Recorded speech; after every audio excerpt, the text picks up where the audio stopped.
તો સુરતના કતારગામમાં ટીપી 49, 50 અને 51 સ્કીમોમાં રિઝર્વેશનના મુદ્દે મહાનગરપાલિકા દ્વારા મુખ્યમંત્રી અને નાયબ મુખ્યમંત્રીને રજૂઆત કરવામાં આવી છે। મેયર અને ચેરમેનના રજૂઆત બાદ સરકાર તરફથી સકારાત્મક સંકેતો મળ્યા હોવાનું શહેર વિકાસ મંત્રીએ માહિતી આપી છે।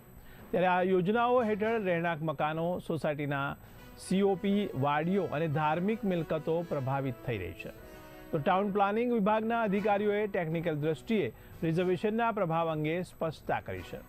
આગામી દિવસોમાં યોગ્ય નિર્ણયો માટે સંકેતો મળવાની આશા છે, જેના પગલે હજારો મિલકત ધારકો અને સોસાયટીના સભ્યોને મોટી રાહત મળી શકે છે। મારો એક જ પ્રશ્ન છે કે કતારગામમાં ટીપી 49, 50 અને 51માં જે 70 સોસાયટીમાં ખોટા રિઝર્વેશન લાદવામાં આવેલા છે।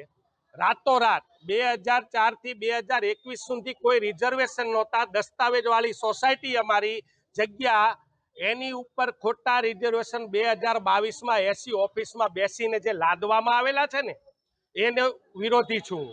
જો 2022થી અમારી લડત ચાલુ છે, 4 વર્ષથી મહેનત કરીએ છીએ।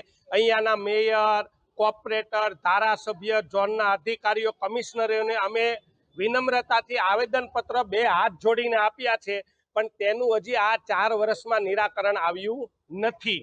એનો હું વિરોધ કરું છું। આવવાવાળા દિવસોમાં ચૂંટણી આવે છે, જો અમારી સમસ્યાનું નિરાકરણ નહીં આવે, અમને હક નહીં આપે, તો અમે 1 લાખ વ્યક્તિ કતારગામના પીડિત છીએ, અમે ચૂંટણીનો બહિષ્કાર કરીશું।